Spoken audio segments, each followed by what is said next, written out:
وَإِذْ وَاعَدْنَا مُوسَىٰ 40 لَيْلَةً ثُمَّ اتَّخَذْتُمُ الْعِجْلَ مِن بَعْدِهِ وَأَنتُمْ ظَالِمُونَ ثُمَّ عَفَوْنَا عَنكُم مِّن بَعْدِ ذَلِكَ لَعَلَّكُمْ تَشْكُرُونَ وَإِذْ آتَيْنَا مُوسَى الْكِتَابَ وَالْفُرْقَانَ لَعَلَّكُمْ تَهْتَدُونَ وَإِذْ قَالَ مُوسَى لِقَوْمِهِ يَا قَوْمِ إِنَّكُمْ ظَلَمْتُمْ أَنفُسَكُمْ بِاتِّخَاذِكُمُ الْعِجْلَ فتوبوا إلى بارئكم فاقتلوا أنفسكم ذلكم خير لكم عند بارئكم فتاب عليكم إنه هو التواب الرحيم۔ ہم نے موسیٰ علیہ السلام سے 40 راتوں کا وعدہ کیا، پھر تم نے اس کے بعد بچھڑا پوجنا شروع کر دیا اور ظالم بن گئے، لیکن ہم نے باوجود اس کے پھر بھی تمہیں معاف کر دیا تاکہ تم شکر کرو، اور ہم نے موسیٰ علیہ السلام کو تمہاری ہدایت کے لیے کتاب اور معجزے عطا فرمائے۔ جب موسیٰ علیہ السلام نے اپنی قوم سے کہا کہ اے میری قوم، بچھڑے کو معبود بنا کر تم نے اپنی جانوں پر ظلم کیا، اب تم اپنے پیدا کرنے والے اللہ کی طرف رجوع کرو، اپنے آپس میں قتل کرو، تمہاری بہتری اللہ کے نزدیک اسی میں ہے، وہ تمہاری توبہ قبول کریں گے، وہ توبہ قبول کرنے والے اور رحم و کرم کرنے والے ہیں۔ سامعین، اب ان آیتوں کی تفسیر سماعت کیجیے۔ 40 راتوں کا وعدہ اور بچھڑے کی پوجا۔ یہاں بھی اللہ تبارک و تعالی اپنے احسانات یاد دلا رہے ہیں کہ جب تمہارے نبی موسیٰ علیہ السلام 40 دن کے وعدے پر تمہارے پاس سے گئے اور پیچھے سے تم نے بچھڑے کی پوجا شروع کر دی، پھر ان کے آنے پر تم نے اس شرک سے توبہ کی، تو ہم نے تمہارے اتنے بڑے کفر کے باوجود بھی بخش دیا۔ اور جگہ قرآن میں ہے وَوَاعَدْنَا مُوسَىٰ 30 لَيْلَةً وَأَتْمَمْنَاهَا بِعَشْرٍ إِلَى آخِرِ الْآيَةِ، یعنی ہم نے موسیٰ علیہ السلام سے 30 راتوں کا وعدہ کیا اور 10 بڑھا کر پوری 40 راتوں کا کیا۔ کہا جاتا ہے کہ یہ وعدے کا زمانہ ذوالقعدہ کا پورا مہینہ اور 10 دن ذوالحجہ کے تھے۔ یہ واقعہ فرعونیوں سے نجات پا کر دریا سے بچ کر نکل جانے کے بعد پیش آیا تھا۔ کتاب سے مراد تورات ہے، اور فرقان ہر اس چیز کو کہتے ہیں جو حق و باطل، ہدایت اور ضلالت میں فرق کرے۔ یہ کتاب بھی اس واقعے کے بعد ملی، جیسے کہ سورہ اعراف کے اس واقعے کے طرز بیان سے ظاہر ہوتا ہے۔ دوسری جگہ من بعد ما اہلکنا القرون الاولی بھی آیا ہے، یعنی ہم نے سابقہ لوگوں کو ہلاک کرنے کے بعد موسیٰ علیہ السلام کو وہ کتاب دی جو سب لوگوں کے لیے بصیرت افزا اور ہدایت و رحمت ہے تاکہ وہ نصیحت حاصل کریں۔ یہ بھی کہا گیا ہے کہ واو زائد ہے اور خود کتاب کو فرقان کہا گیا ہے، لیکن یہ غریب قول ہے۔ بعض نے کہا ہے کتاب پر فرقان کا عطف ہے، یعنی کتاب بھی دی اور معجزہ بھی دیا۔ دراصل معنی کے اعتبار سے دونوں کا مفہوم ایک ہی ہے، اور ایسی ایک چیز دو ناموں سے بطور عطف کلام عرب میں آیا کرتی ہے۔ شعراء عرب کے بہت سے اشعار اس کے شاہد ہیں۔ یہاں ان کی توبہ کا طریقہ بیان ہو رہا ہے۔ انہوں نے بچھڑے کو پوجا اور اس کی محبت نے ان کے دلوں میں گھر کر لیا۔ پھر موسیٰ علیہ السلام کے سمجھانے سے ہوش آیا اور نادم ہوئے اور اپنی گمراہی کا یقین کر کے توبہ و استغفار کرنے لگے۔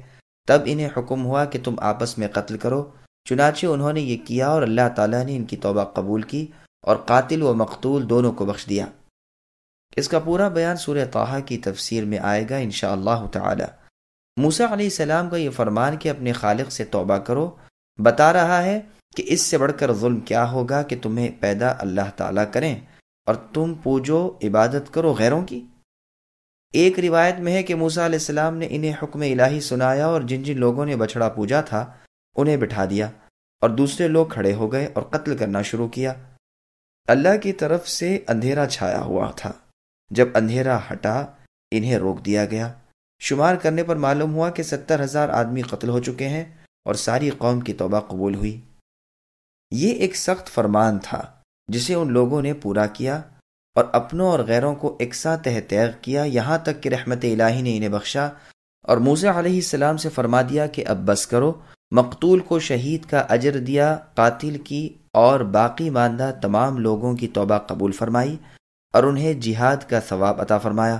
موسیٰ علیہ السلام اور ہارون علیہ السلام نے جب اس طرح اپنی قوم کا قتل دیکھا تو دعا کرنا شروع کی کہ اے اللہ، اب تو بنی اسرائیل مٹ جائیں گے۔ چنانچہ انہیں معاف فرما دیا گیا، اور پروردگار عالم نے فرمایا کہ اے میرے پیغمبر، مقتولوں کا غم نہ کرو، وہ ہمارے پاس شہیدوں کے درجے میں ہیں، وہ یہاں زندہ ہیں اور روزیاں پا رہے ہیں۔ اب موسیٰ علیہ السلام کو اور ان کی قوم کو صبر آیا، اور عورتوں اور بچوں کی گریہ وزاری موقوف ہوئی، تلواریں، نیزے، چھرے اور چھریاں چلنی بند ہوئیں، آپس میں باپ بیٹوں، بھائیوں میں قتل و خون موقوف ہوا، اور رب تعالی سب کی توبہ قبول کرنے والے بے انتہا مہربان ذات اللہ نے ان کی توبہ قبول فرمائی۔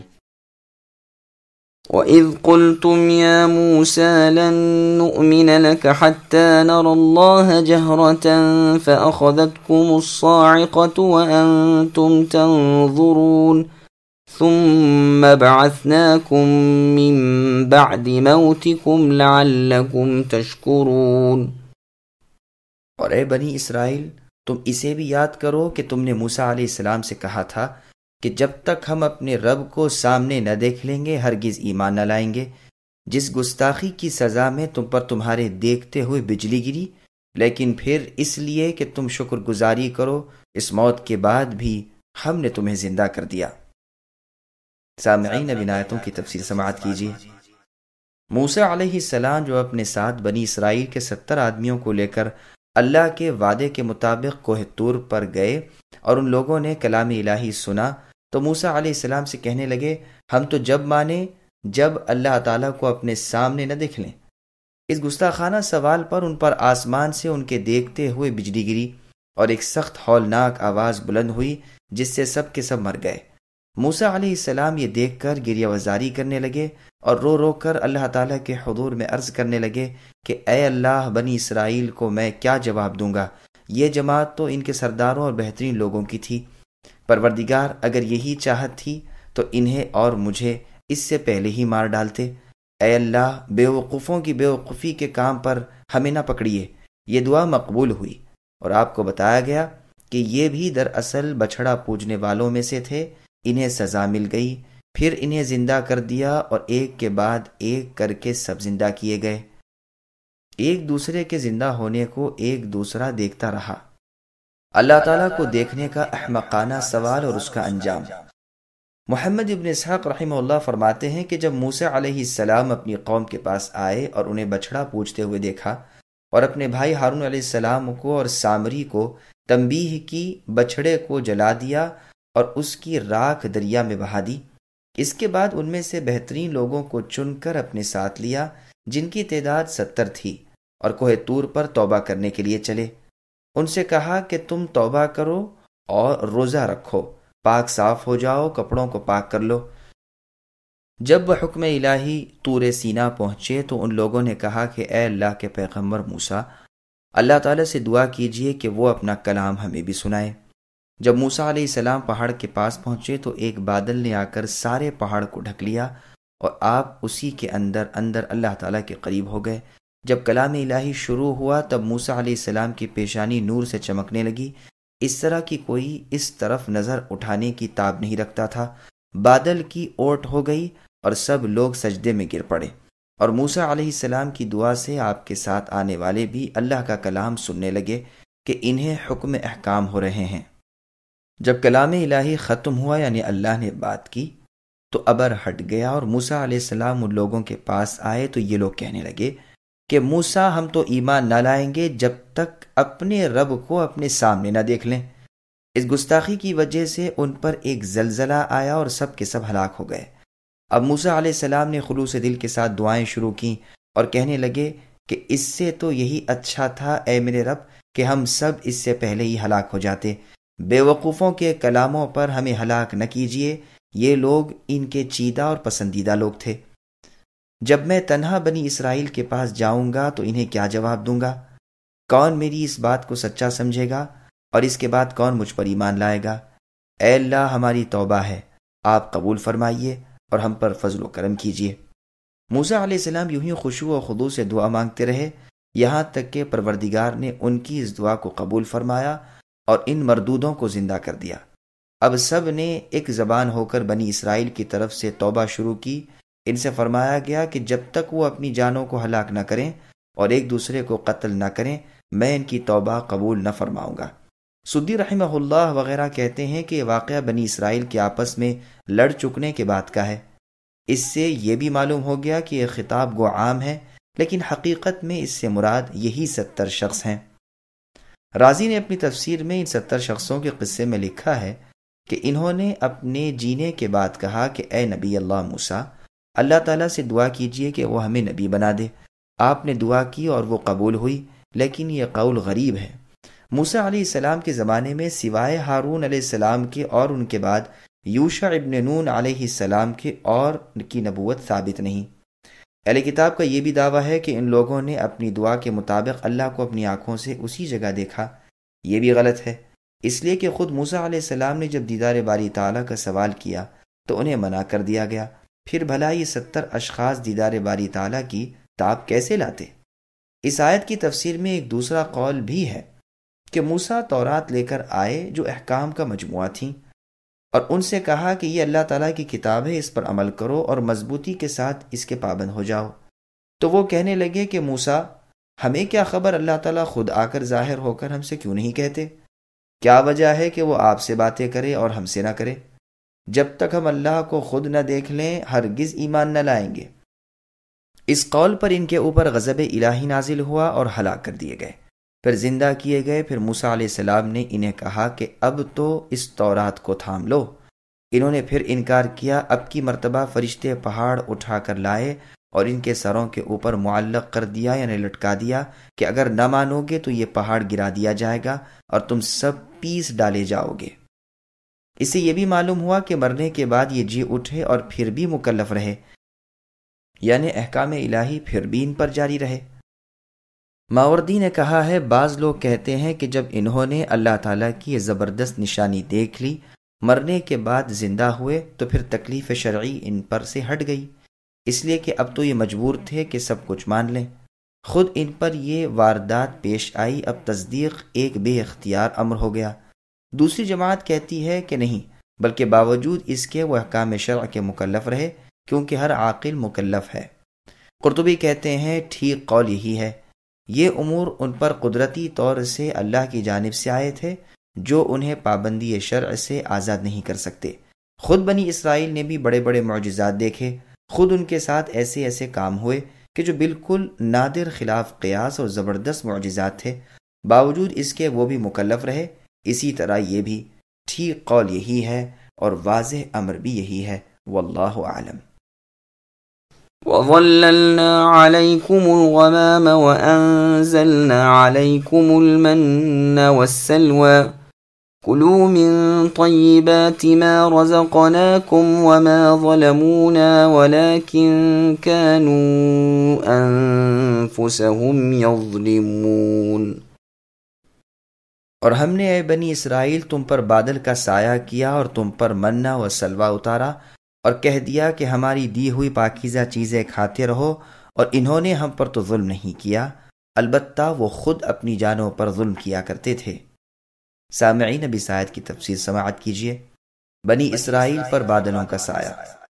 گزشتہ آیت میں بیان ہوا تھا کہ فلاں بلائیں ہم نے اے بنی اسرائیل تم پر سے دفع کر دیں۔ اب بیان ہو رہا ہے کہ فلاں فلاں نعمتیں بھی ہم نے تمہیں عطا فرمائی۔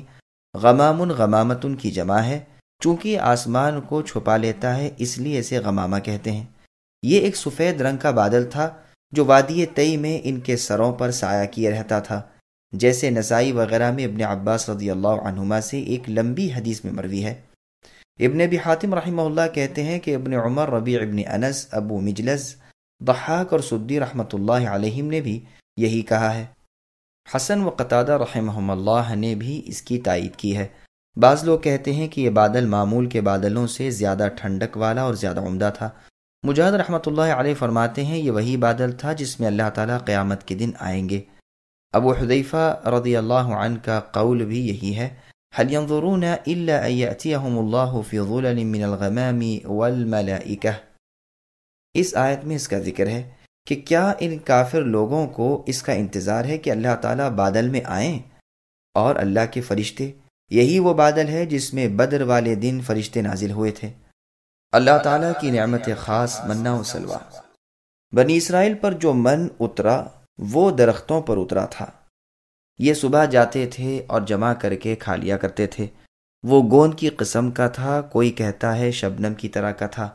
قتادہ رحمہ اللہ فرماتے ہیں اولوں کی طرح من ان کے گھروں میں اترتا تھا جو دودھ سے زیادہ سفید اور شہد سے زیادہ میٹھا تھا۔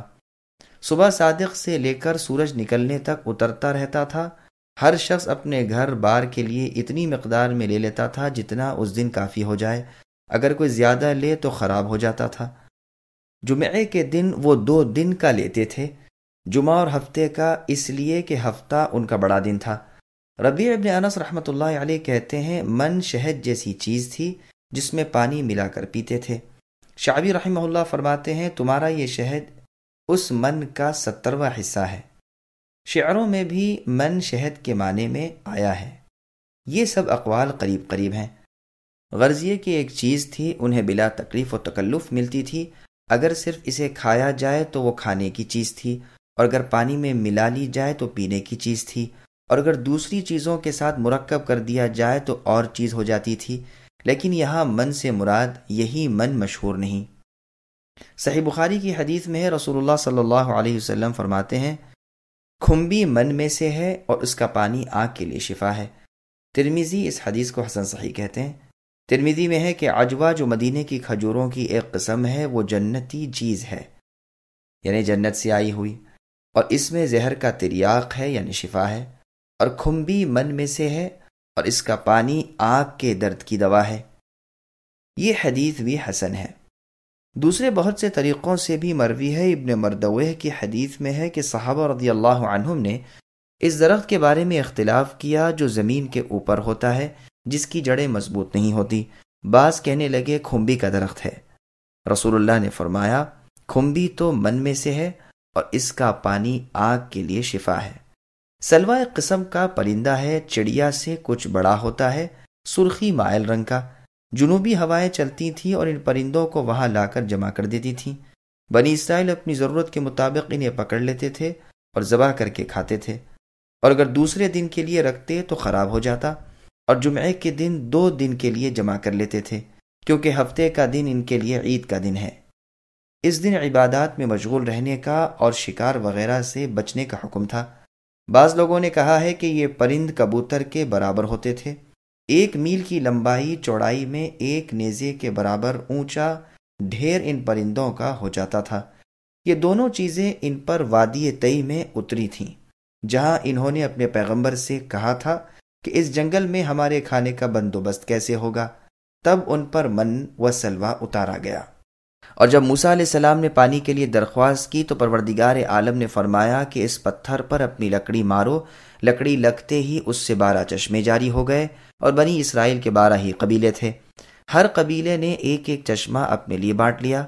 پھر سائے کے طالب ہوئے کہ اس چٹیل میدان میں سائے کے بغیر گزر مشکل ہے، تو اللہ تعالیٰ نے طور پہاڑ کا ان پر سایہ کر دیا۔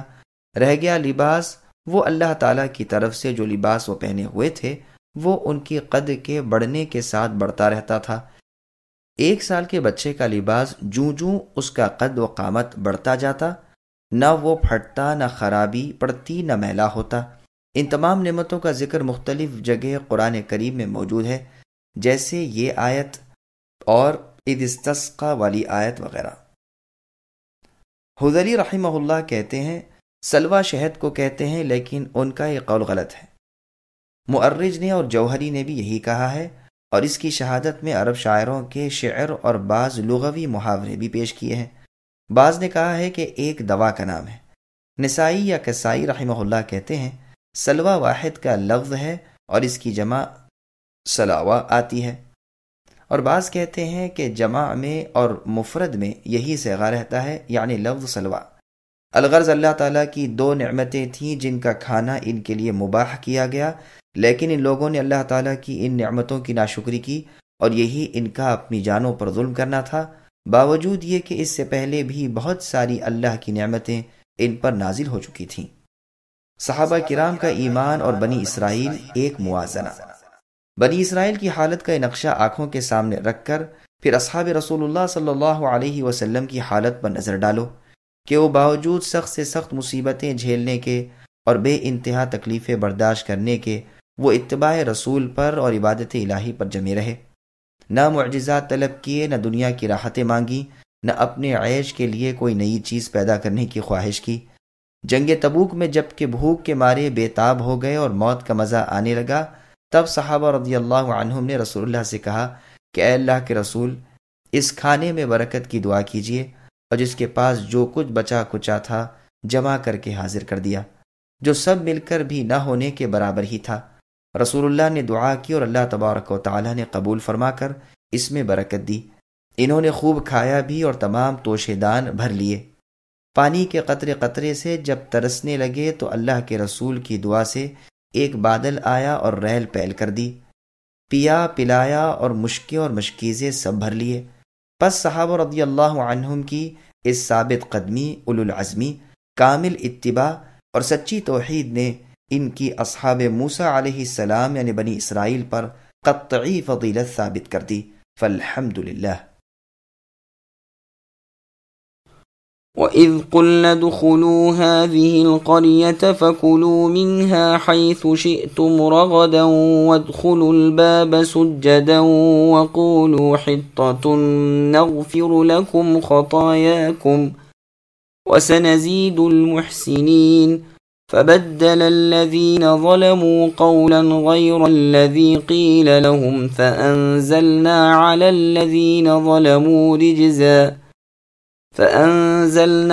الذين ظلموا رجزا من السماء بما كانوا يفسقون۔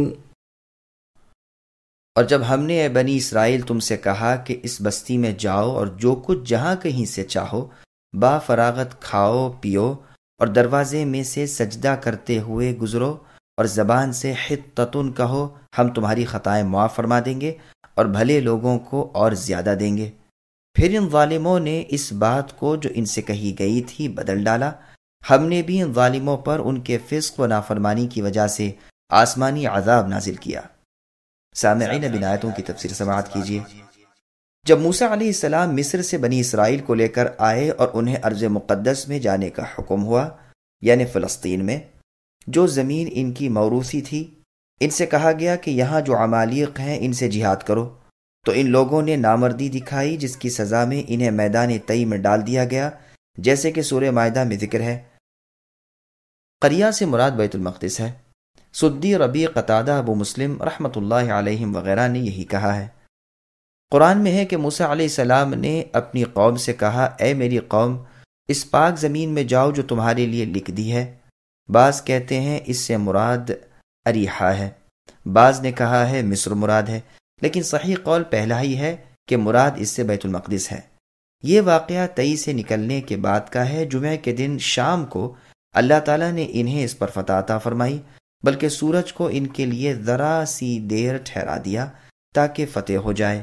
فتح کے بعد انہیں یہ حکم ہوا کہ اس شہر میں سجدہ کرتے ہوئے جاؤ، جو اس فتح کی شکر گزاری کے لیے ہوگا۔ ابن عباس رضی اللہ عنہما نے سجدے سے مراد رکوع لیا ہے۔ راوی کہتے ہیں کہ سجدے سے مراد یہاں پر خشوع و خضوع ہے، کیونکہ حقیقت پر اسے محمول کرنا ناممکن ہے۔ ابن عباس رضی اللہ عنہما کہتے ہیں یہ دروازہ قبلے کی جانب تھا، اس کا نام باب الحطہ تھا۔ رازی نے یہ بھی کہا ہے کہ دروازے سے مراد جہت قبلہ ہے۔ بجائے سجدے کے اس قوم نے اپنی رانوں پر کھسکنا شروع کیا، کروٹ کے بل داخل ہونے لگے، سروں کو جھکانے کی بجائے اور اونچا کر لیا۔ حطتون کے معنی بخشش کے ہیں۔ بعض نے کہا ہے کہ یہ امر حق ہے۔ اکرمہ رحمہ اللہ کہتے ہیں کہ اس سے مراد لا الہ الا اللہ کہنا ہے۔ ابن عباس رضی اللہ عنہما کہتے ہیں اس میں گناہوں کا اقرار ہے۔ حسن و قتادہ رحمہم اللہ فرماتے ہیں اس کے معنی ہے اے اللہ ہماری خطاؤں کو ہم سے دور کر دیجئے۔ پھر ان سے وعدہ کیا جاتا ہے کہ اگر تم اسی طرح یہی کہتے ہوئے شہر میں داخل ہوئے اور اس فتح کے وقت بھی اپنی پستی اور اللہ کی نعمت اور اپنے گناہوں کا اقرار کیا اور مجھ سے بخشش طلب کی، تو چونکہ یہ چیزیں مجھے بہت ہی پسند ہیں، میں بھی تمہاری خطاؤں سے درگزر کر لوں گا۔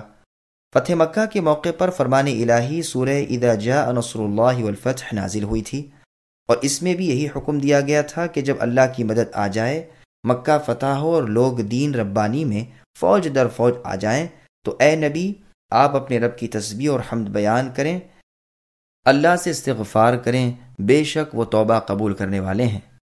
اس صورت میں جہاں ذکر و استغفار کا ذکر ہے، وہاں رسول اللہ صلی اللہ علیہ وسلم کے آخری وقت کی خبر بھی ہے، یعنی آپ کو موت آ جائے گی۔ ابن عباس رضی اللہ عنہما نے عمر رضی اللہ عنہ کے سامنے اس صورت کا ایک مطلب یہ بھی بیان کیا تھا جسے آپ نے پسند فرمایا تھا۔ جب مکہ فتح ہونے کے بعد رسول اللہ شہر میں داخل ہوئے تو انتہائی تواضع اور مسکینی کے آثار رسول اللہ پر آیا تھے، یہاں تک کہ سر جھکائے ہوئے تھے کہ اونٹنی کے پالان سے سر لگ گیا تھا۔ شہر میں جاتے ہی غسل کر کے ضحیٰ کے وقت 8 رکعت نماز ادا کی، جو ضحیٰ کی نماز بھی تھی اور فتح کے شکریہ کی بھی، اور دونوں طرح کے قول محدثین کے ہیں۔ سعد بن ابی وقاص رضی اللہ عنہ نے جب ملک ایران فتح کیا اور کسریٰ کے شاہی محلات میں پہنچے تو اسی سنت کے مطابق 8 رکعت پڑھیں۔ 2 رکعت ایک سلام سے پڑھنے کا بعض کا مذہب ہے، اور بعض نے یہ بھی کہا ہے کہ 8 ایک ساتھ ایک ہی سلام سے پڑھیں، واللہ اعلم۔ صحیح بخاری میں ہے کہ رسول اللہ صلی اللہ علیہ وسلم فرماتے ہیں، بنی اسرائیل کو حکم کیا گیا کہ وہ سجدہ کرتے ہوئے اور حطتن کہتے ہوئے دروازے سے داخل ہوں، لیکن انہوں نے بدل دیا اور اپنی رانوں پر گھسٹتے ہوئے اور حطتن کی بجائے حبتن فی شعرتن کہتے ہوئے داخل ہوئے۔ نسائی، عبدالرزاق، ابو داؤد، مسلم اور ترمذی میں بھی یہ حدیث و اختلاف الفاظ موجود ہے اور سندن صحیح ہے۔ برا بن عازب رضی اللہ عنہ فرماتے ہیں، سیقول السفہاء میں سفہاء یعنی بے وقوفوں سے مراد یہود ہیں جنہوں نے اللہ تعالیٰ کی بات کو بدل دیا تھا۔ ابن مسعود رضی اللہ عنہ فرماتے ہیں، حطتن کے بدلے انہوں نے حنطتن حبتن حمراء فیہا شعیرتن کہا تھا۔ ان کی اپنی زبان میں ان کے الفاظ یہ تھے، حطا سمعانا الزب مزبع۔ ابن عباس رضی اللہ عنہما بھی ان کی اس تبدیلی کو بیان فرماتے ہیں کہ رکوع کرنے کے بدلے وہ رانوں پر گھسیٹتے ہوئے اور حطتن کے بدلے حنطتن کہتے ہوئے داخل ہونے لگے۔ عطا، مجاہد، عکرمہ، ضحاک، حسن، قتادہ، ربیع، یحییٰ رحمۃ اللہ علیہم نے بھی یہی بیان کیا ہے۔ مطلب یہ ہے کہ جس قول و فعل کا انہیں حکم دیا گیا تھا انہوں نے اسے مذاق میں اڑایا، جو صریح مخالفت اور معاندت تھی۔ اسی وجہ سے اللہ تعالیٰ نے ان پر عذاب نازل فرمایا۔ فرماتے ہیں کہ ہم نے ظالموں پر ان کے فسق کی وجہ سے آسمانی عذاب نازل فرمایا۔ رجز سے مراد عذاب ہے، کوئی کہتا ہے غضب ہے یعنی غصہ، کسی نے طاعون کہا ہے۔ صحیح مسلم کی ایک مرفوع حدیث میں ہے، طاعون رجز ہے اور یہ عذاب تم سے پہلے لوگوں پر اتارا گیا تھا۔ بخاری و مسلم میں ہے، رسول اللہ صلی اللہ علیہ وسلم فرماتے ہیں، جب تم سنو کہ فلاں جگہ طاعون ہے تو وہاں نہ جاؤ۔ ابن جریر رحمہ اللہ کی تفسیر میں ہے کہ یہ دکھ اور بیماری رجز ہے جس سے تم سے پہلے لوگ عذاب دیے گئے تھے۔ وَإِذِ اسْتَسْقَىٰ مُوسَىٰ لِقَوْمِهِ فَقُلْنَا اضْرِب بِّعَصَاكَ الْحَجَرَ فَانفَجَرَتْ مِنْهُ 12 عَيْنًا قَدْ عَلِمَ كُلُّ أُنَاسٍ مَّشْرَبَهُمْ كُلُوا وَاشْرَبُوا مِن رِّزْقِ اللَّهِ وَلَا تَعْثَوْا فِي الْأَرْضِ مُفْسِدِينَ۔ اور جب موسیٰ علیہ السلام نے اپنی قوم بنی اسرائیل کے لیے پانی مانگا تو ہم نے کہا، اپنی لکڑی پتھر پر مارو جس سے 12 چشمے بہہ نکلے، اور ہر گروہ نے اپنا چشمہ پہچان لیا، اور ہم نے کہہ دیا کہ اللہ تعالیٰ کا رزق کھاتے پیتے رہو اور زمین میں فساد نہ کرتے پھرو۔ سامعین، اب اس آیت کی تفسیر سماعت کیجیے۔ بنی اسرائیل پر اللہ کے احسانات کا مزید تذکرہ۔ یہ ایک اور نعمت یاد دلائی جا رہی ہے کہ اے بنی اسرائیل، جب تمہارے نبی موسیٰ نے تمہارے لیے پانی طلب کیا تو ہم نے اس پتھر سے چشمے بہا دیے جو تمہارے ساتھ رہا کرتا تھا، اور تمہارے ہر قبیلے کے لیے اس میں سے ایک ایک چشمہ ہم نے جاری کر دیا، اور ہم نے کہہ دیا کہ من و سلوا کھاتے رہو اور ان چشموں کا پانی پیتے رہو، اور اس بے محنت کی روزی کھا پی کر ہماری عبادت میں لگے رہو۔ نافرمانی کر کے زمین میں فساد مت پھیلاؤ ورنہ یہ نعمتیں چھن جائیں گی۔ ابن عباس رضی اللہ عنہ فرماتے ہیں کہ یہ ایک 4 کونوں والا پتھر تھا جو ان کے ساتھ ہی تھا۔ موسیٰ علیہ السلام نے بحکم الہی اس پر لکڑی ماری، چاروں طرف سے 3 نہریں بہہ نکلیں۔ یہ پتھر بیل کے سر جتنا تھا جو بیل پر لاد دیا جاتا تھا۔ جہاں اترتے رکھ دیتے اور لکڑی لگتے ہی اس میں سے نہریں بہہ نکلتیں، جب کوچ کرتے اٹھا لیتے نہریں بند ہو جاتیں اور پتھر کو ساتھ رکھ لیتے۔ یہ پتھر طور پہاڑ کا تھا، 1 ہاتھ لمبا اور 1 ہاتھ چوڑا۔ بعض کہتے ہیں یہ جنتی پتھر تھا، 10 ہاتھ لمبا چوڑا تھا، 2 شاخیں تھیں جو چمکتی رہتی تھیں۔ ایک اور قول ہے کہ یہ پتھر آدم علیہ السلام کے ساتھ جنت سے آیا تھا اور یوں ہی ہاتھوں ہاتھ پہنچتا ہوا شعیب علیہ السلام کو ملا تھا۔ انہوں نے لکڑی اور یہ پتھر دونوں موسیٰ علیہ السلام کو دیے تھے۔ بعض کہتے ہیں یہ وہی پتھر ہے جس پر موسیٰ علیہ السلام اپنے کپڑے رکھ کر نہا رہے تھے اور بحکم الہی یہ پتھر آپ کے کپڑے لے کر بھاگا تھا۔ اسے موسیٰ علیہ السلام نے بمشورہ جبرائیل علیہ السلام اٹھا لیا تھا، جس سے یہ معجزہ آپ کا ظاہر ہوا۔ زمخشری کہتے ہیں کہ حجر پر الف لام جنس کے لیے ہے، عہد کے لیے نہیں، یعنی کسی ایک پتھر پر لکڑی مارو، یہ نہیں کہ فلاں پتھر پر ہی مارو۔ حسن سے بھی یہی مروی ہے اور یہی معجزے کا کمال اور قدرت کا پورا اظہار ہے۔ موسیٰ علیہ السلام کی لکڑی لگتے ہی وہ بہنے لگتا اور پھر دوسری لکڑی لگتے ہی خشک ہو جاتا۔ بنی اسرائیل آپس میں کہنے لگے کہ اگر یہ پتھر گم ہو گیا تو ہم پیاسے مرنے لگیں گے، تو اللہ تعالیٰ نے فرمایا کہ تم لکڑی نہ مارو، صرف زبانی کہو کہ انہیں یقین آ جائے، واللہ عالم۔ ہر ایک قبیلہ اپنی اپنی نہر کو اس طرح جان لیتا کہ ہر قبیلے کا ایک ایک آدمی پتھر کے پاس کھڑا رہ جاتا اور لکڑی لگتے ہی اس میں سے چشمے جاری ہو جاتے۔ جس شخص کی طرف جو چشمہ جاتا وہ اپنے قبیلے کو بلا کر کہہ دیتا کہ یہ چشمہ تمہارا ہے۔ یہ واقعہ میدان طی کا ہے۔ سورہ اعراف میں بھی اس واقعے کا بیان ہے، لیکن چونکہ وہ سورہ مکی ہے اس لیے وہاں ان کا بیان غائب کی ضمیر سے کیا گیا ہے، اور اللہ تعالیٰ نے جو احسانات ان پر نازل فرمائے تھے وہ اپنے رسول محمد صلی اللہ علیہ وسلم کے سامنے دہرائے ہیں، اور یہ صورت مدنی ہے یعنی سورہ بقرہ، اس لیے یہاں خود انہیں خطاب کیا گیا ہے۔ سورہ اعراف میں فانبجست کہا اور یہاں فانفجرت کہا، اس لیے کہ وہاں اول جاری ہونے کے معنی میں ہے اور یہاں آخری حال کا بیان ہے، واللہ عالم۔ اور ان دونوں جگہ کے بیان میں 10 وجہ سے فرق ہے، جو فرق لفظی بھی ہے اور معنوی بھی۔ زمخشری نے اپنے طور پر ان سب وجوہ کو بیان کیا ہے اور حقیقت اس میں قریب ہے، واللہ اعلم۔ وَإِذْ قُلْتُمْ يَا مُوسَى لَن نَّصْبِرَ عَلَىٰ طَعَامٍ وَاحِدٍ فَادْعُ لَنَا رَبَّكَ يُخْرِجْ لَنَا مِمَّا تُنبِتُ الْأَرْضُ مِن بَقْلِهَا وَقِثَّائِهَا وَفُومِهَا وَعَدَسِهَا وَبَصَلِهَا قَالَ تَسْتَبْدِلُونَ الَّذِي هُوَ أَدْنَىٰ بِالَّذِي هُوَ خَيْرٌ اهْبِطُوا مِصْرًا فَإِنَّ لَكُم مَّا سَأَلْتُمْ وضربت عليهم الذلة والمسكنة وباءوا بغضب من الله ذلك بأنهم كانوا يكفرون بآيات الله ويقتلون النبيين بغير الحق ذلك بما عصوا وكانوا يعتدون۔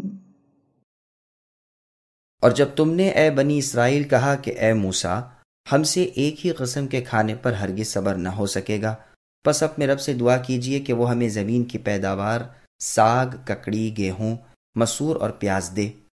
آپ نے فرمایا بہتر چیز کے بدلے یہ ادنا چیز کیوں طلب کرتے ہو؟ اچھا شہر میں جاؤ، وہاں تمہیں تمہاری چاہت کی یہ سب چیزیں ملیں گی۔ ان پر ذلت اور مسکینی ڈالی گئی اور اللہ کا غضب لے کر وہ لوٹے، یہ اس لیے کہ وہ اللہ تعالیٰ کی آیات کے ساتھ کفر کرتے تھے اور انبیاء کو ناحق قتل کرتے تھے۔ یہ ان کی نافرمانیوں اور زیادتیوں کا نتیجہ ہے۔ سامعین، اب اس آیت کی تفسیر سماعت کیجیے۔ اچھی چیز کے بدلے گھٹیا کے طلبگار۔ یہاں بنی اسرائیل کی بے صبری اور نعمت الہی کی ناقدری کا بیان ہو رہا ہے کہ من و سلوہ جیسے پاکیزہ طعام پر ان سے صبر نہ ہو سکا اور ردی چیزیں مانگنے لگے۔ ایک طعام سے مراد ایک قسم کا طعام ہے یعنی من و سلوہ۔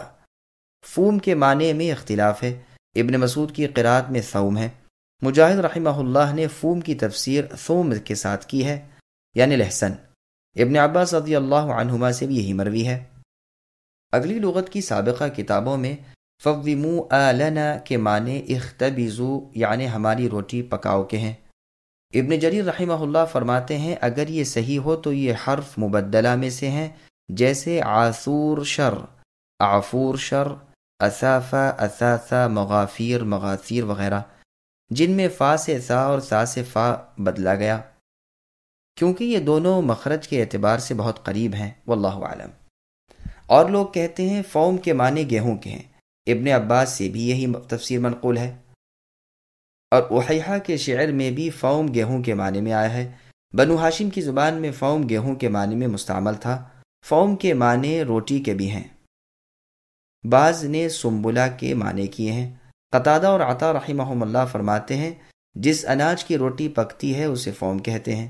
بعض کہتے ہیں فوم ہر قسم کے اناج کو کہتے ہیں۔ موسیٰ علیہ السلام نے اپنی قوم کو ڈانٹا کہ تم بہتر چیز کو ردی چیز کے بدلے کیوں طلب کرتے ہو؟ پھر فرمایا جاؤ شہر میں یہ سب چیزیں پاؤ گے۔ جمہور کی قرات مصرن ہی ہے اور تمام قراتوں میں یہی لکھا ہوا ہے۔ ابن عباس رضی اللہ عنہما سے مروی ہے کہ شہروں میں سے کسی شہر میں چلے جاؤ۔ ابی بن کعب اور ابن مسعود رضی اللہ عنہما سے مصرا کی قرات بھی ہے، اور اس کی تفسیر مصر یعنی شہر سے کی گئی ہے، اور یہ بھی ہو سکتا ہے کہ مصرن سے بھی مراد مخصوص شہر مصر لیا جائے، اور یہ الف مصرن کا ایسا ہی ہے جیسا قواریرا میں ہے۔ مصر سے مراد عام شہر لینا ہی ہے، بہتر معلوم ہوتا ہے۔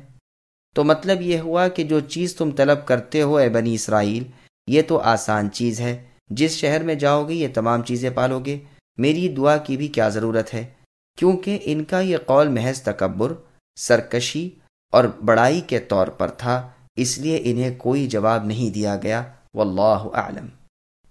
شامت اعمال، مطلب یہ ہے کہ ذلت اور مسکینی ان پر مسلط کی گئی، اہانت و پستی ان پر ڈال دی گئی، جزیہ ان سے وصول کیا گیا، مسلمانوں کے قدموں تلے انہیں ڈالا گیا، فاقہ کشی اور بھیک کی نوبت پہنچی، اللہ کا غضب و غصہ ان پر اترا۔ باؤ کے معنی لوٹے اور رجوع کیا کے ہیں۔ با کبھی بھلائی کے صلے کے ساتھ اور کبھی برائی کے صلے کے ساتھ آتا ہے، یہاں برائی کے صلے کے ساتھ ہے۔ یہ تمام عذاب ان کے تکبر، عناد، حق کی قبولیت سے انکار، اللہ تعالیٰ کی آیات سے کفر، اور انبیاء اور ان کے تابع داروں کی اہانت اور ان کے قتل کی بنا پر تھا۔ اس سے زیادہ بڑا کفر و کون سا ہوگا کہ اللہ تعالیٰ کی آیات سے کفر کرتے ہیں اور اللہ کے انبیاء کو بلا وجہ قتل کرتے ہیں۔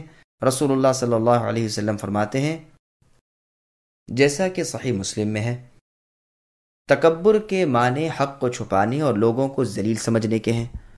اور مسند احمد کی روایت میں ہے کہ مالک ابن مرارہ رہاوی رضی اللہ عنہ ایک روز رسول اللہ صلی اللہ علیہ وسلم کی خدمت میں عرض کرتے ہیں کہ اے اللہ کے رسول، میں خوبصورت آدمی ہوں، میرا دل نہیں چاہتا کہ کسی کے جوتے کا تسمہ بھی مجھ سے اچھا ہو، تو کیا یہ تکبر اور سرکشی ہے؟ رسول اللہ نے فرمایا نہیں، بلکہ تکبر اور سرکشی حق کو رد کرنا اور لوگوں کو حقیر سمجھنا ہے۔ چونکہ بنی اسرائیل کا تکبر، کفر و قتل انبیاء علیہم السلام تک پہنچ گیا تھا، اس لیے اللہ کا غضب ان پر نازل ہو گیا، دنیا میں بھی اور آخرت میں بھی۔ عبداللہ بن مسعود رضی اللہ عنہ فرماتے ہیں کہ بنی اسرائیل ایک ایک دن میں 300 انبیاء کو قتل کر ڈالتے تھے، پھر بازاروں میں جا کر اپنے کاروبار میں مشغول ہو جاتے تھے۔ رسول اللہ صلی اللہ علیہ وسلم فرماتے ہیں سب سے زیادہ سخت عذاب قیامت کے دن اس شخص کو ہوگا جسے نبی نے قتل کیا ہو، یا اس نے کسی نبی کو مار ڈالا ہو، اور گمراہی کا امام اور تصویریں بنانے والا۔ یہ بدلہ تھا ان کی نافرمانی اور ظلم و زیادتی کا۔ یہ دوسرا سبب ہے کہ وہ منع کیے ہوئے کاموں کو کرتے تھے اور حد سے بڑھ جاتے تھے، واللہ اعلم۔ إن الذين آمنوا والذين هادوا والنصارى والصابئين من آمن بالله واليوم الآخر وعمل صالحا فلهم أجرهم عند ربهم ولا خوف عليهم ولا هم يحزنون۔ ایمان والے ہوں، یہودی ہوں، نصارہ ہوں یا صابئ ہوں، جو کوئی بھی اللہ تعالیٰ پر اور قیامت کے دن پر ایمان لائے اور نیک عمل کرے، ان کے اجر ان کے رب کے پاس ہیں، اور ان پر نہ تو کوئی خوف ہے اور نہ اداسی۔ سامعین، اب اس آیت کی تفسیر سماعت کیجیے۔ اپنے نبی کا تابع دار ایماندار ہے، گزشتہ آیت میں چونکہ نافرمانیوں کے عذاب کا ذکر تھا تو یہاں ان میں جو لوگ نیک تھے ان کے ثواب کا بیان ہو رہا ہے۔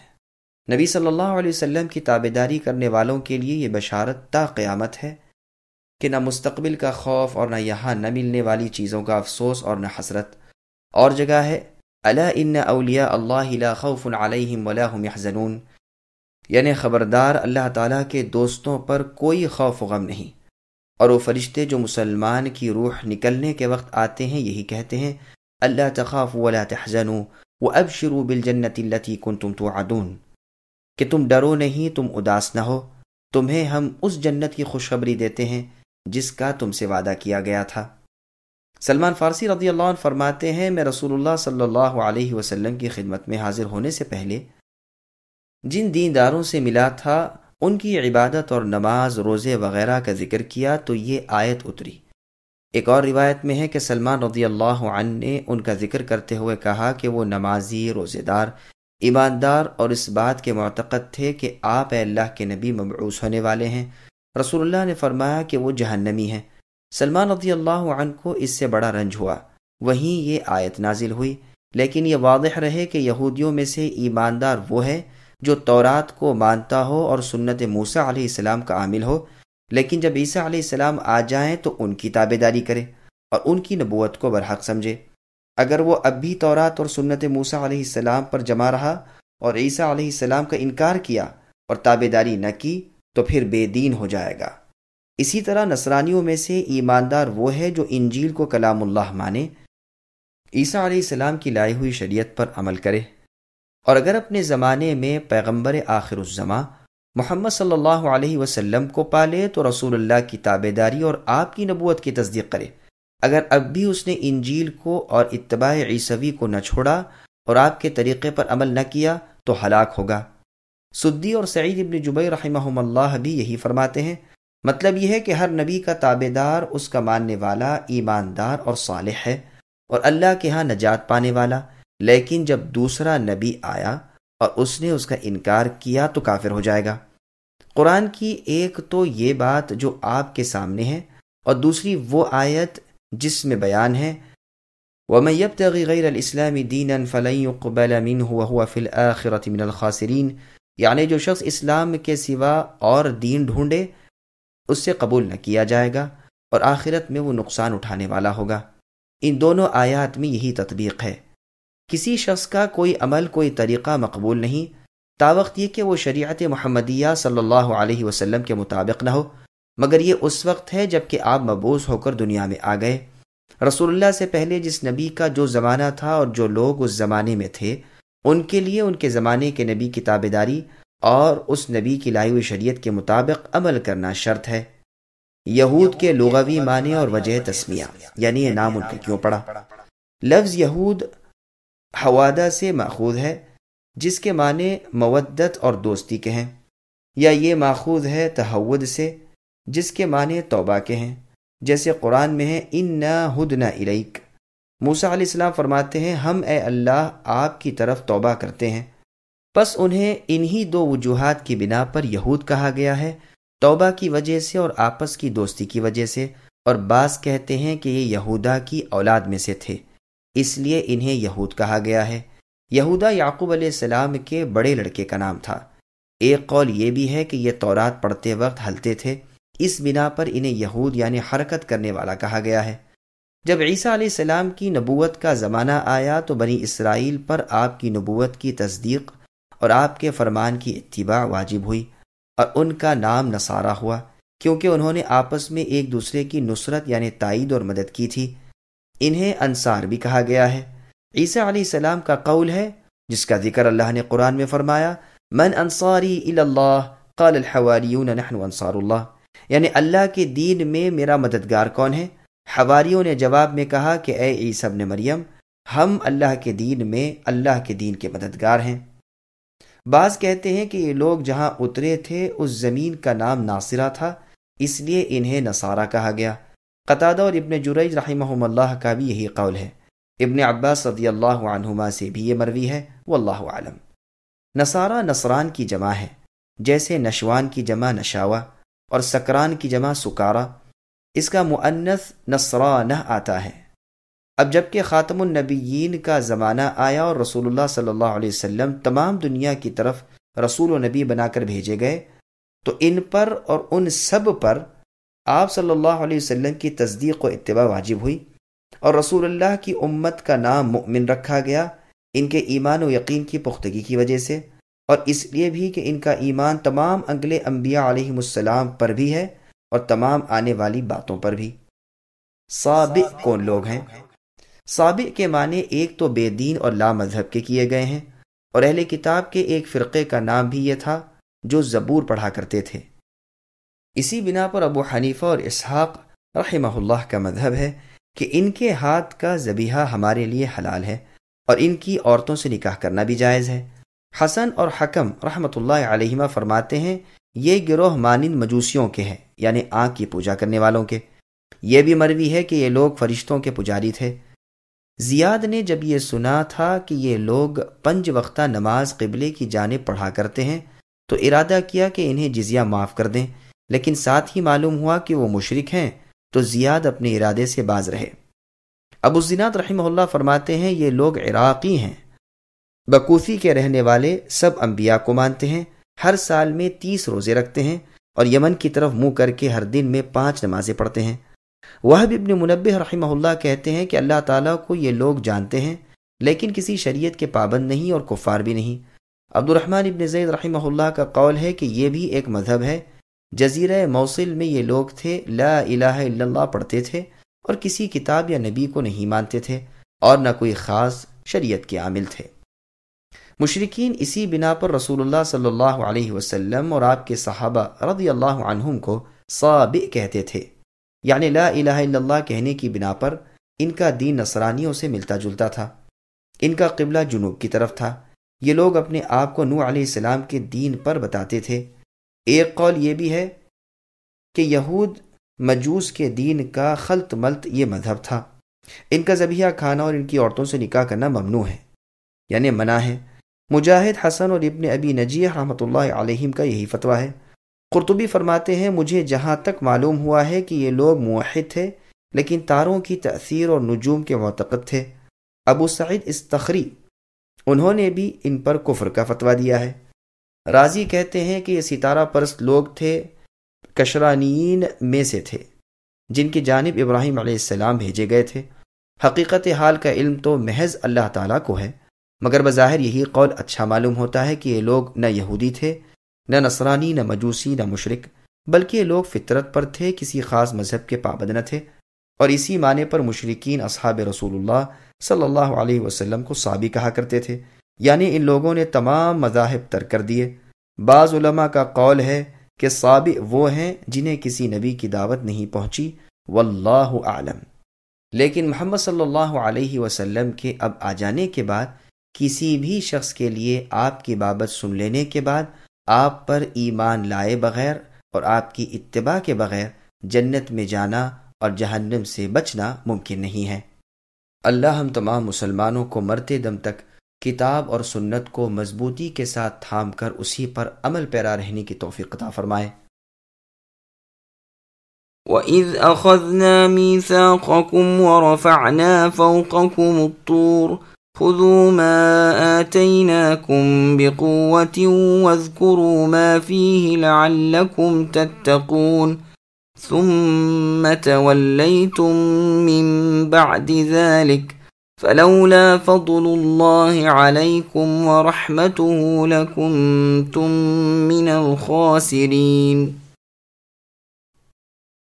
اور اے بنی اسرائیل، جب ہم نے تم سے وعدہ لیا اور تم پر طور پہاڑ لا کھڑا کر دیا اور کہا جو ہم نے تمہیں دیا ہے اسے مضبوطی سے تھام لو اور جو کچھ اس میں ہے اسے یاد کرو تاکہ تم بچ سکو، لیکن تم اس کے بعد بھی پھر گئے، پس اگر اللہ تعالیٰ کا فضل اور اللہ کی رحمت تم پر نہ ہوتی تو تم نقصان والے ہو جاتے۔ سامعین، اب ان آیتوں کی تفسیر سماعت کیجیے۔ یہود اور عہد شکنی۔ ان آیات میں اللہ تعالیٰ بنی اسرائیل کو ان کے عہد و پیما یاد دلا رہے ہیں کہ میری عبادت اور میرے نبی کی اطاعت کا وعدہ میں تم سے لے چکا ہوں، اور اس وعدے کو پورا کرنے اور منوانے کے لیے میں نے بطور پہاڑ کو تمہارے سروں پر لا کھڑا کر دیا تھا۔ اور جگہ ہے وَإِذْ نَتَقْنَا الْجَبَلَ فَوْقَهُمْ إِلَى آخِرِ الْآيَةِ، یعنی جب ہم نے ان بنی اسرائیل کے سروں پر سائبان کی طرح پہاڑ لا کھڑا کیا اور یہ یقین کر چکے کہ وہ اب گر کر انہیں کچل ڈالے گا، اس وقت ہم نے کہا ہماری دی ہوئی چیز کو مضبوط تھام لو اور اس میں جو کچھ ہے اسے یاد کرو تو بچ جاؤ گے۔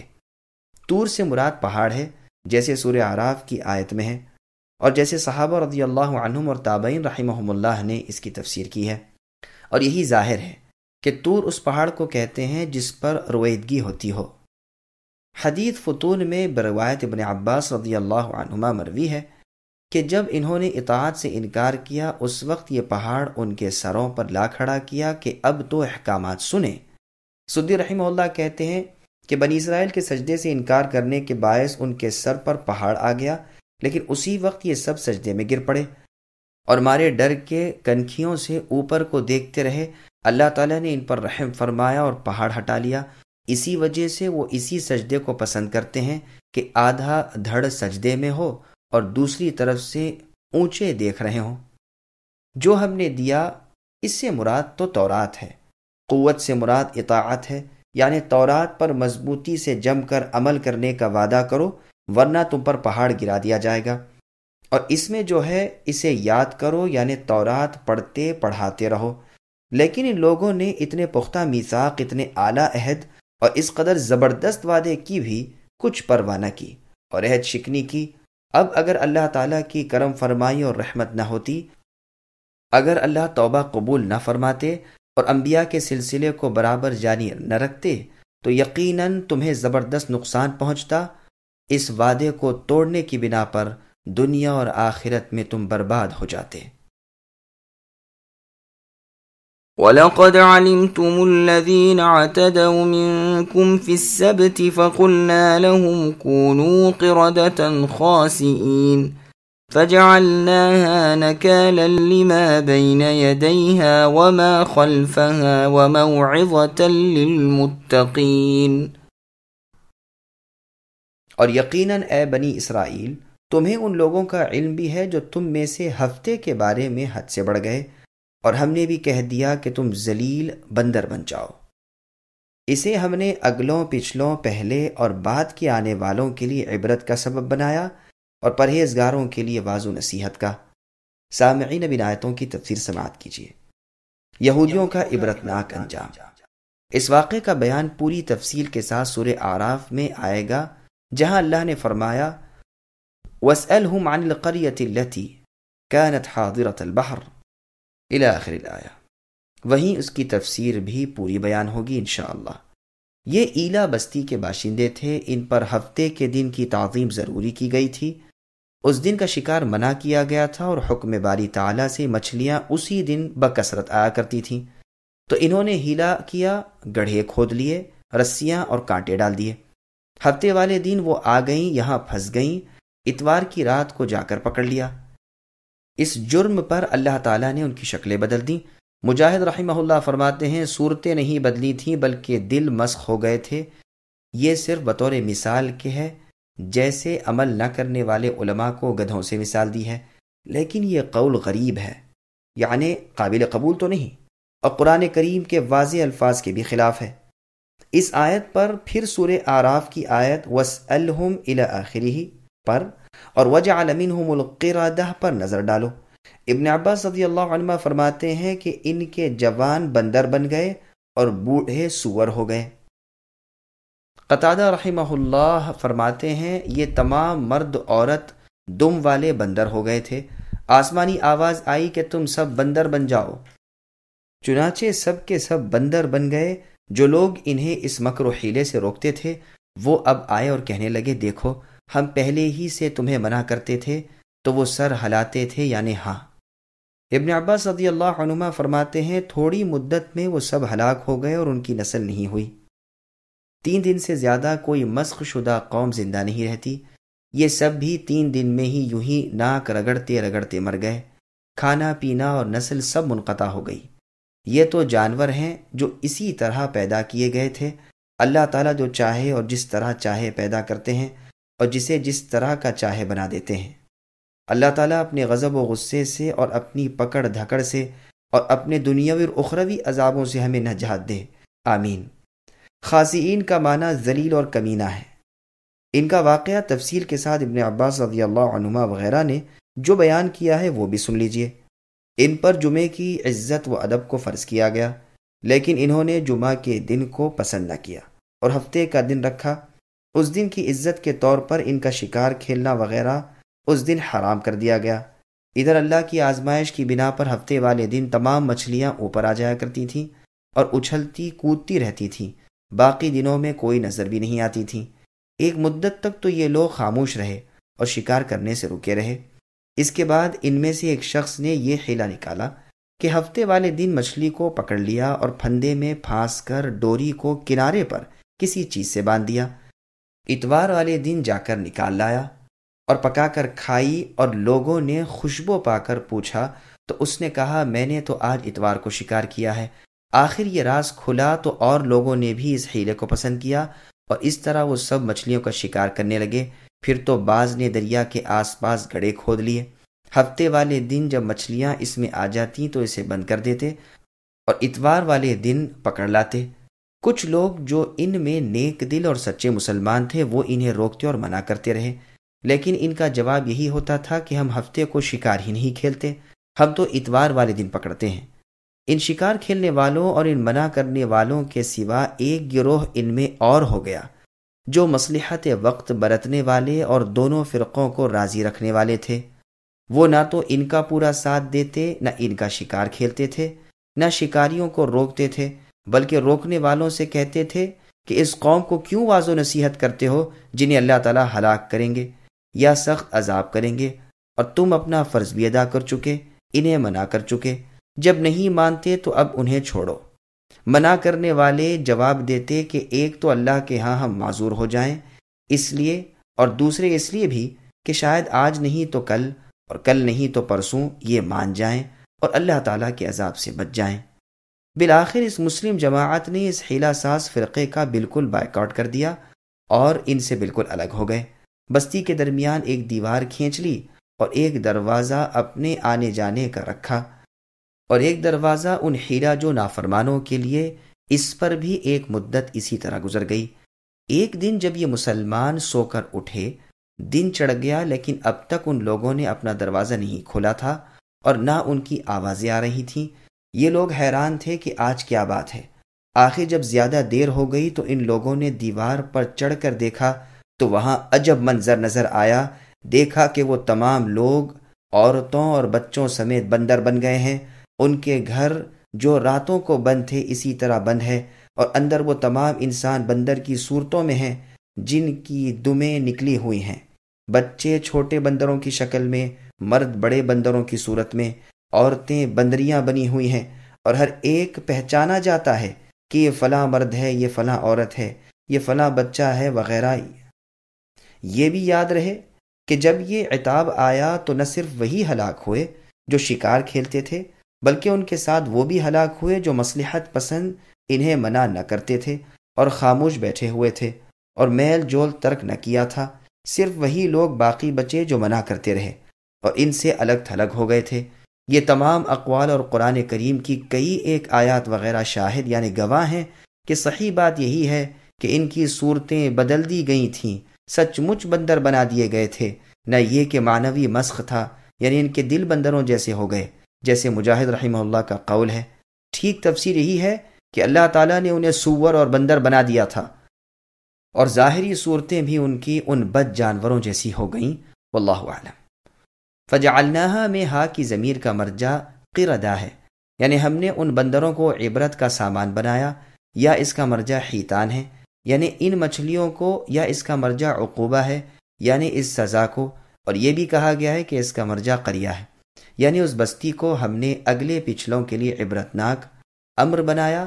اور صحیح بات یہی معلوم ہوتی ہے کہ قریہ مراد ہے، اور قریہ سے مراد اہل قریہ یعنی اس بستی کے رہنے والے وہ لوگ جنہیں اللہ نے بندر اور سور بنا دیا۔ نکالن کہتے ہیں عذاب و سزا کو، جیسے اور جگہ ہے فَأَخَذَهُ اللَّهُ نَكَالَ الْآخِرَةِ وَالْأُولَى۔ فرعون کو اللہ تعالیٰ نے عبرت کا سبب بنایا آگے پیچھے والی بستیوں کے لیے۔ جیسی اور جگہ ہے وَلَقَدْ أَهْلَكْنَا مَا حَوْلَكُمْ مِنَ الْقُرَىٰ، اور ہم نے تمہارے آس پاس کی بستیوں کو ہلاک کیا اور اپنی نشانیاں بیان فرمائی تاکہ وہ لوگ لوٹ آئیں۔ اور ارشاد ہے اولم يروا انا نأتی الارض، اور یہ بھی مطلب بیان کیا گیا ہے کہ اس وقت کی موجود لوگوں کے لیے اور بعد میں آنے والوں کے لیے عبرتناک واقعہ دلیل راہ بن جائے۔ گو بعض لوگوں نے یہ بھی کہا ہے کہ اگلوں پچھلوں کے لیے یہ ایک سبق ہے، لیکن ظاہر ہے گزرے ہوئے اگلے لوگوں کے لیے یہ واقعہ گو کتنا ہی زبردست عبرتناک ہو دلیل نہیں بن سکتا، اس لیے کہ وہ تو گزر چکے۔ تو صحیح قول یہی ہے کہ یہاں مراد مکان اور جگہ ہے، یعنی آس پاس کی بستیاں، اور یہی تفسیر ہے ابن عباس اور سعید بن جبیر رحمہم اللہ کی، واللہ عالم۔ اور یہ بھی معنی بیان کیے ہیں کہ ان کے اگلے گناہ اور ان کے بعد آنے والے لوگوں کے ایسے گناہوں کے لیے ہم نے اس سزا کو عبرت کا سبب بنایا، لیکن صحیح قول وہی ہے جس کی صحت ہم نے بیان کی، آس پاس کی بستیاں، جیسا کہ قرآن کریم میں ہے۔ اللہ فرماتے ہیں وَلَقَدْ أَهْلَكْنَا مَا حَوْلَكُمْ، اور ہم نے ہلاک کر دیا انہیں جو تمہارے اطراف ہیں۔ اور فرمان ہے وَلَا يَزَالُ الَّذِينَ كَفَرُوا، اور فرمان ہے أَفَلَا يَرَوْنَ أَنَّا نَأْتِي الْأَرْضَ۔ امت محمدیہ صلی اللہ علیہ وسلم کے لیے تنبیہ، الغرض یہ عذاب ان کے آنے والوں کے لیے اور بعد میں آنے والوں کے لیے ایک سبق ہے، اور اسی لیے فرمایا وَمَوْعِظَةً لِّلْمُتَّقِينَ، یعنی یہ بعد کے آنے والے پرہیزگاروں کے لیے عبرت کا سامان ہے۔ یہاں تک کہ امت محمدیہ صلی اللہ علیہ وسلم کے لیے بھی، کہ یہ لوگ ڈرتے رہیں کہ جو عذاب و سزا ان پر ان کے ہیلوں کی وجہ سے اور ان کے مکر و فریب سے حرام و حلال کر لینے کے باعث نازل ہوئی، اب جو ایسا کرے گا ایسا نہ ہو کہ وہی سزا اور وہی عذاب ان پر بھی آ جائیں۔ ایک صحیح حدیث میں امام ابو عبداللہ ابن بطہ رحمہ اللہ نے وارد کی ہے کہ رسول اللہ صلی اللہ علیہ وسلم نے فرمایا ہے لا ترتكبوا ما ارتكبت اليهود فتستحلوا محارم الله بأدنى الحيل، یعنی تم لوگ وہ نہ کرو جو یہودیوں نے کیا، ہیلے حوالوں سے اللہ کے حرام کو حلال نہ کر لیا کرو، یعنی شرعی احکام میں حیلہ جوئی سے بچو۔ یہ حدیث بالکل صحیح ہے اور اس کے سب راوی ثقہ ہیں۔